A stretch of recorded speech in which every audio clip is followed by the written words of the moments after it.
So I understood what the words were.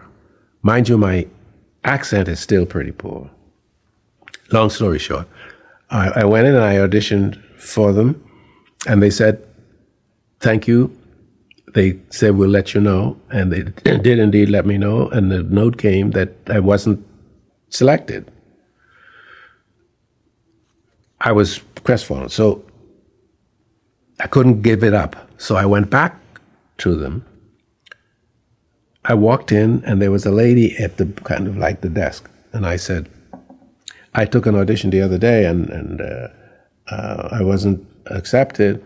I said, however, I'm here today to ask if this is a possibility. And she said, what? I said, I noticed that you don't have a janitor. And I said, I will do the janitor work for you because it's not a big deal. You know, you have a fairly small place here and stuff. I will do the janitor work for you in exchange for letting me study here. And she looked at me in a peculiar way. She said, you would do that? I said, yes, I would do that. This story that Sidney Poitier is conveying is phenomenal, and his whole life story, period, if you haven't listened to it or read it.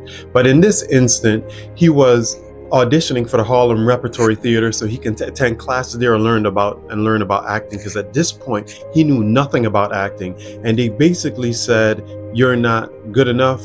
We're not going to pick you up as part of our class.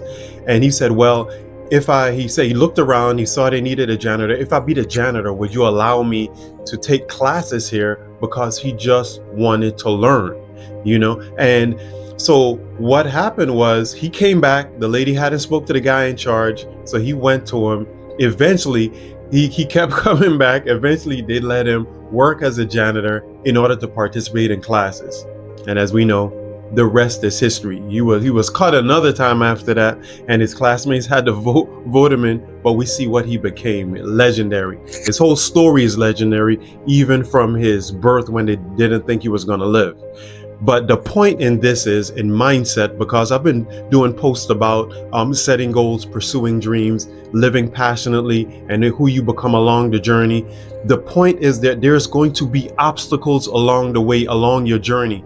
And it's going to take you having the mindset of being creative, asking yourself, is there another way? How can I do this on whatever level at this point? Whether it's acting, it doesn't matter what it is. It can be acting, a business, a career, attending medical school. It doesn't matter, right? Everything else now is mindset, because the people that were the experts, the people in charge, told him he wasn't good enough. They told him he didn't have what it takes, and he kept going. The circumstances, really financially, he didn't have the money to go. He was a dishwasher at the time that had just learned to read from someone he learned to work with. And he talks about his accent in the beginning of that little clip because he's from the Bahamas, and that was scrutinized as well, on top with him not being proficient at reading at that time. But we see what happened. So on the way to your destination, right? Who you become, who you evolve into is gonna still take pitbull, lockjaw, beat me on my head with a baseball bat. I'm not letting go of it. It's going to take creativity. It's going to take you affirming yourself. That's why I'm so big on self-talk, right? And finding creative ways to implement now the thing you desire to do.